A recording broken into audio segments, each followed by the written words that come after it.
2 adults and 10 teenagers, one as young as 13 years old, all arrested in South Jersey. The arrest coming after police say hundreds of juveniles and young adults started fighting each other at the end of a community event. I'm Sheba Russell. Several people were injured in the melee, including 3 officers. Unfortunately, stories like this are becoming all too common. Our Kelly Rule starts us off. It was chaos. It was. Patty Cush took this video of the drone show at Veterans Park on Shoes Landing Road on Saturday night, capping off another successful Gloucester Township day. Until it took a turn. Fox 29 obtained video of what the park looked like just moments later, around 9 p.m. Swarms of kids just coming out of anywhere were just all over the place. It was screams. It was just big groups running. And they came across my lawn and yeah, it was nuts. Gloucester Township police say around 8:40 they started to see a growing number of young people getting dropped off, the crowd growing to approximately 500 people by the basketball courts. Fights broke out, and as officers tried to break up the crowd, they say the group moved to the Marketplace Shopping Center across the street, where fights continued for 2 hours. Police say most of the juveniles were not from Gloucester Township. We're just trying to walk kids back to our vehicle and, make sure that they're safe. They were crying. There were fights happening, like little small clusters in the shopping center. I have 2 small kids, so, they were terrified. We had to tell them nobody was coming for them, so it was just a lot of screaming and people confused. Dozens of officers from neighboring jurisdictions assisted. Police say they arrested 12 people, including 10 juveniles, one as young as 13, and a 33-year-old man accused of riding his bike into a group of officers and knocking one to the ground. In a statement, the Gloucester Township Police Chief said in part, quote, "Groups of unsupervised juveniles and young people acting with total disregard for others ruined a great family-oriented event which has taken place to raise funds for the Gloucester Township scholarship community for over 40 years. It makes you not want to go to things that used to bring family fun. The cops aren't kids' babysitters at the end of the day. 500 some odd kids are not to be babysat by cops. Unfortunately, it comes down to the parenting. Police say 2 other officers also suffered minor injuries trying to break up fights, and several juveniles reported assaults as well. They know of at least 2 that had minor injuries. Police say the investigation is ongoing and this type of behavior will not be tolerated. Reporting in Gloucester Township, I'm Kelly Rule, Fox 29 News. An argument leads to a triple shooting just down the street from our studio here, right close to 11th and Market, it's 11th between Market and Ludlow. What exactly happened, Hank? Well, that's what police are trying to parse out right now, Mike. But yeah, it was an argument. Multiple witnesses told police that they heard argument, it turning into shouting, escalating, and so often as it does these days, especially in Philadelphia, no conflict resolution except for that at the point or at the barrel of a gun. And that's how it wound up, guys. Police were able to respond quickly. Multiple 911 calls for shots fired just by the drugstore there, the CVS at 11th and Ludlow. Once police arrived, they found a ton of damage, guys. 3 people suffering from a number of gunshot wounds, 1 critically, and no shooter or weapon to be found. The first victim is going to be a 53-year-old female who was shot 1 time to the right knee.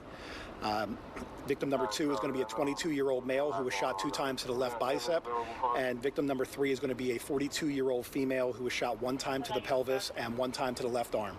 Victim number 1 and 2 were, again, transported over to Jefferson Hospital. They're placed in stable condition. Victim number 3 was transported to Jefferson Hospital. She's in critical condition right now.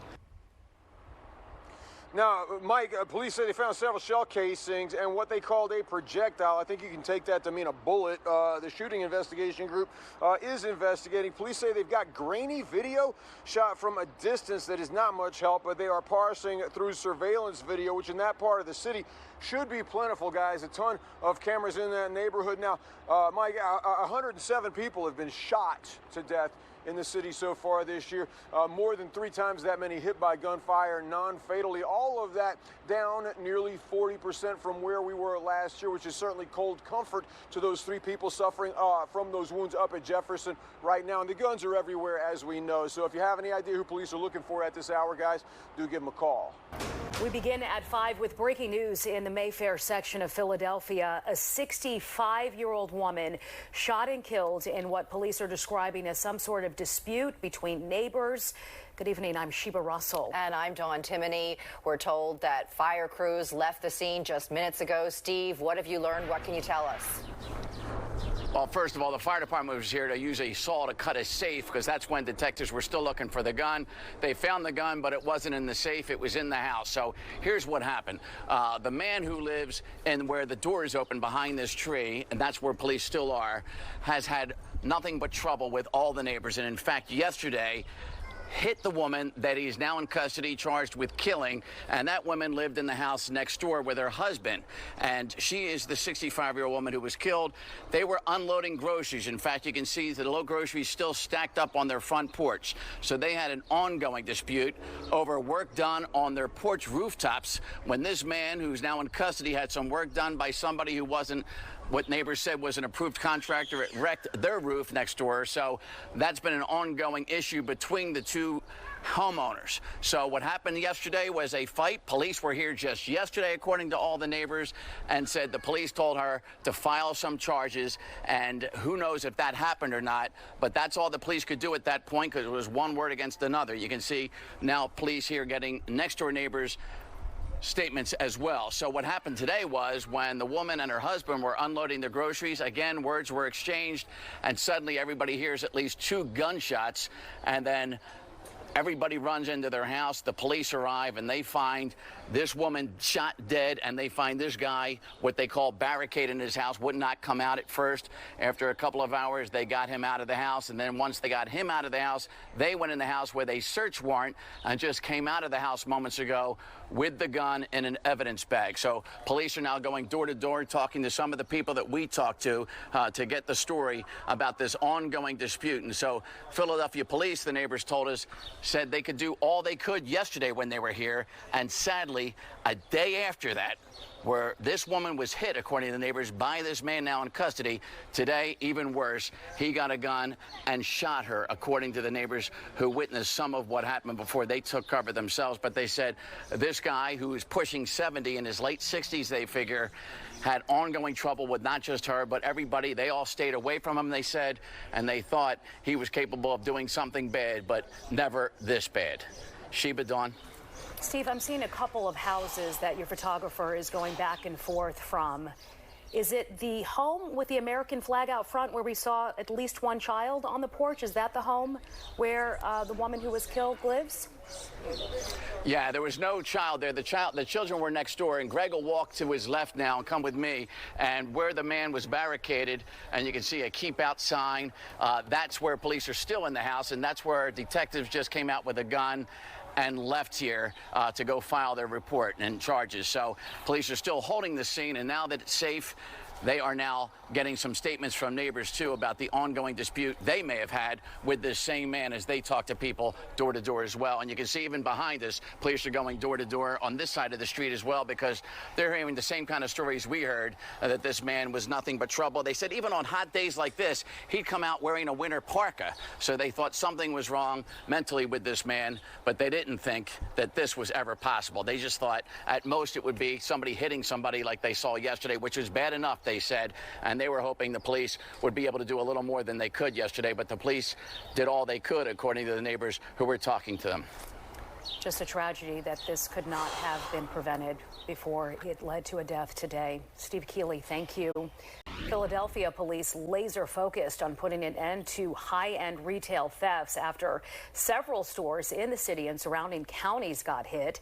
Police say the youngest suspect is just 9 years old. And the latest incident happening less than a week ago. Jennifer, police giving new details on this theft ring today, and they have made some arrests, right? Yes, there are multiple police departments that have been working on this case, investigating this retail theft crew, they say, who allegedly stole in excess of $75,000 worth of merchandise in Rittenhouse Square, Suburban Square, and King of Prussia Mall. It would only take minutes for thieves to grab armfuls of clothing and run out of the store. Philadelphia police, in partnership with Upper and Lower Marion Police, have now identified the crew behind these takeover-style retail thefts. Janiyah Robinson was the leader of this crew. We believe that she would recruit young adults, teenagers without records, and in 2 jobs, they utilized a female that was 9 years old to commit retail thefts. On Thursday, Philadelphia police arrested the crew leader, Janiyah Robinson, and Ayanna Robinson during an attempted theft at the Lululemon on Walnut Street. Police say Janiyah recruited children and teens with clean records in this North Philly neighborhood to commit the crimes, paying them in cash. It's absolutely unbelievable that this adult would use a 9-year-old to commit a crime. At least 2 times we have her on video entering a store with a trash bag and loading up. It's absolutely a disgrace. Police say the thefts occurred between November and May. The Lululemon in Rittenhouse Square alone was hit at least 8 times, with upwards of $40,000 worth of merchandise stolen. If you can't afford it, then maybe you shouldn't try so hard to get it, because either way, you're going to spend that money in legal fees. The crew used pepper spray at Givenchy at KOP Mall to grab designer goods. You can see on their website a single bag can cost well into the thousands. $22,000 worth of high-end pocketbooks, merchandise, purses, and boots. And at Suburban Square, Lower Marion Police say the Lululemon was hit 4 times, with one incident costing the store over $10,000 worth of items. Every theft is sizable. They grab armfuls of clothing, 3, 4 actors at a time, and they charge out of the store. And the merchandise is all very, very high priced. PPD Inspector Ray Evers says more arrests are on the way. 7 others in the crew have been identified, between 9 and 25 years old. There's no way that the buck is stopping right there. There's some other adults that have just not been caught yet behind the scenes that are employing these children to do these things for them. Janiyah Robinson is facing a $180,000 bail. Philadelphia police say that is a significant amount for a retail theft offense. And Sheba, they hope that sends a loud and clear message to anyone else thinking of committing retail theft in the city or the suburbs. First, the Delaware County District Attorney accusing a school crossing guard of giving middle school students drugs. Good evening, I'm Sheba Russell. And I'm Dawn Timoney. It is a shock to so many parents in the community who obviously expect these crossing guards to protect their children. Let's send it right out to Joanne Pileggi, who has the latest details and reaction. Joanne. Good evening, everyone. Tough reality here and virtually anywhere. Preteens and teenagers can usually find a convenience store to buy THC, synthetic THC products and vapes. But police here in Darby say kids, middle school kids, had another source to buy drugs and vape devices. The stores do it. So I guess she felt like she could do it. It's already hard enough, like I was saying, for as a parent, just keeping them away from the influences that we already are fighting. So to hear that an actual employee of the borough would even sell to kids, it's insane. Police say that Darby Borough employee is 26-year-old Kiara Lee, who worked as a crossing guard near Penwood Middle School. We walk past and go to Fred's every day, so a lot of students seeing her passing it around and stuff, and they would say, oh, let me hit the vape, let me hit the vape. And it's a shame that you have these people who are on these corners to do the job to protect these children, and now you're telling me they're receiving drugs and stuff from them. Is utterly disgusting and it's ridiculous. Lee is charged with distributing vapes containing THC, as well as marijuana edibles to middle school students. Cops say she also got high with at least one student and texted about it. Delaware County DA Jack Stolzheimer announced the arrest and said, quote, school crossing guards epitomize the role of public servant. For an individual to abuse that trust is deeply disturbing and corrosive to the well-being of the entire community. But I got grandkids coming up. They don't need to be getting nothing from a crossing guard. A borough police officer today stationed at the spot where Lee once worked. Off camera, many students say they knew or heard about Lee. She seemed like an ordinary person, like regular, Maybe just got to the wrong stuff at the wrong time selling the kids. I don't know what the borough does or what their policies are on their end for employees, but it's unfortunate.